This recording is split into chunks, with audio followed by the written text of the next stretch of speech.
Saturday in Hartford, Trinity Stadium. We call it the Big Dill, the Big Pickle, Dillon Stadium. 4 o'clock kickoff. Finally, it feels like forever because we got the last one postponed due to weather. It's supposed to be beautiful outside for Birmingham Legion to come to Hartford and get their butts kicked by our Hartford Athletic. And I have got the one, the only Antony Siaha on the line. You know him wearing the pink. He is playing goalie for your Athletic out there. Number 77 on his jersey, number 1 in your hearts. How are you doing, sir? Welcome to Hartford. How you doing, man? How you doing? I'm doing well right now. I gotta ask you. I just see when I watch you and I see your roster pick, like you might be a goalie, but you're a goldie. You wear the chains, my man. You got like 3 or 4 chains rocking. Explain your chains. You come from Cameroon. I don't know if this is a part of your culture there, but explain your chains and why you're wearing them on your kit. No, it's just part of my character. Really, I'm just really confident. It's just I like to dress up a lot. I'm just a free spirit, to be honest. So it's just a thing I like. What about I like gold chains. What about 77? Why are you?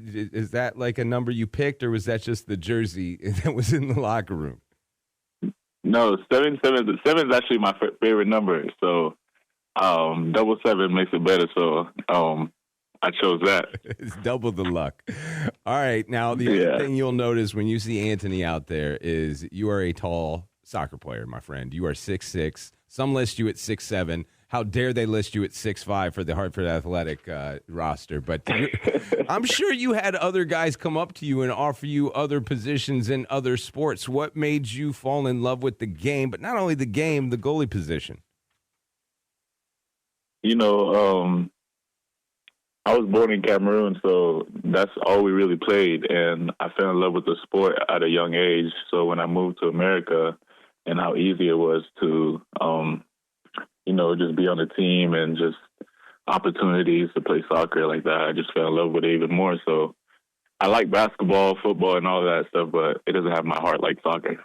So you spent so much time, like early career, San Diego. You're more like a West Coast transplant to the United States. Now you've been on the East Coast for a little while, and not only just the town, but the team. How has your experience been so far as a Hartford Athletic? It's a culture shock, but thankfully, a lot of my teammates are from where I'm from, so I relate to them a lot. So I'm with them a lot. But the cold and all that, I'm still getting used to it. It's something I have a hard time with. I'm with you, bro.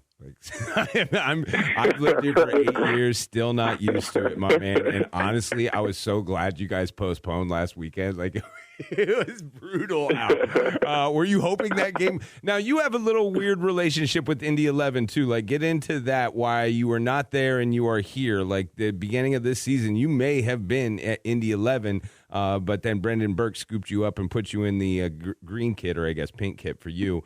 But what was that all about, and just the decision to come to Hartford Athletic? And were you happy that that game got postponed and you didn't have to play in that bad weather?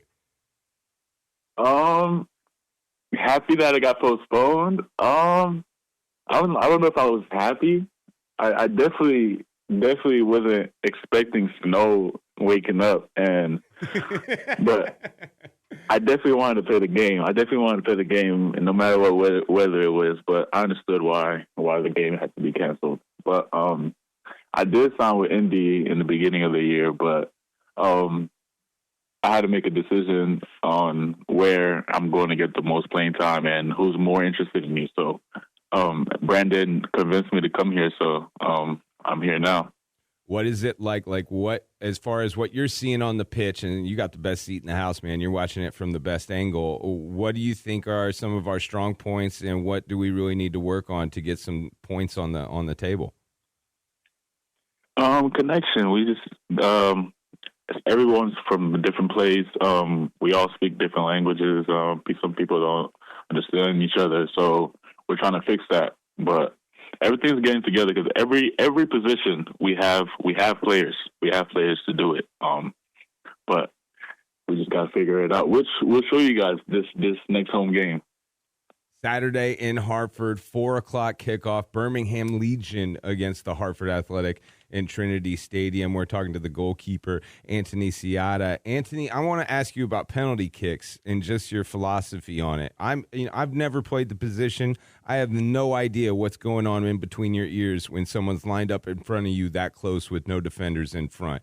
I feel like it's playing like rock, paper, scissors. Like, you got to think what they're thinking. You're thinking that they're thinking. Like, how does it work for you, and what do you do as far as preparing for that? It is a guessing game, but I'm usually good at penalty kicks. I don't know what happened this Open Cup game, to be honest, but usually I just read the player from when he walks up to me. I read his hips, I read his eyes, I read his movements, everything, and then I just make my guess of where he's going to go. And when I make that guess, I go there 100%.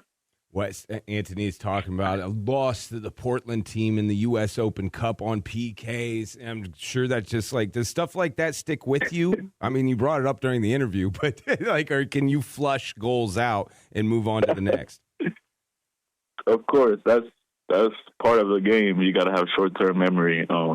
It stays with you, but you can't just dwell on it forever. So it happened, and nothing else could happen. So you got to deal with it. As I told you, I'm a part of this supporter section, sir. I think we failed you guys the first game. We are not as bad as that. We are so much better than that. I've seen it. We're 100 times better than that, sir. Do not put that game on us as far as how good we are on season. This Saturday, we will show you. We will have so many ridiculous drums and instruments. And did you hear our stupid songs? They're horrible. But we're going to sing them drunk and loud, and you're going to be the closest. I love it. I love it. One thing I noticed is, like, when the ball's on the other side and it's like a corner situation, you don't hang out in your box and just, like, get a drink of water. You run to, like, midfield and always have a conversation with your guys. Sometimes it's a one-sided conversation, like you're talking, they're listening. But what are some of the things that you say to your defenders when you have the time to do that? I just try to keep them on their toes and try to tell them what I see in the game and to try to communicate that with the other players and, just organizing them, really. That's really it. Have you been able to develop a chemistry yet with some of these defenders? Of course. With everybody, really. I built chemistry with everybody on the team, honestly. We're all very close. Jordan, Despe, Joe. I'm very close with Joe. Sebas. See him. Well, of course, I see him every day. But even outside the soccer field, we're Mano. We're all pretty close. I noticed Joe Farrell. We had him on last week. He also is a part of the chain crew. Like, he wears some pretty good gold out there. He's a rival in that. You're number one. Yeah. That's my twin right there. That's my twin. Awesome to hear, man. I can't wait for Saturday. Big one. We need the points, and we got to get on the winning roller coaster. Hopefully it lasts all summer long. And if it does, it's because of this guy tending the goal for us, Antony Siaha. Thank you so much for the time, sir, and we will see you on Saturday. Good luck, my friend. Thank you so much for having me. Thank you. Have a good day.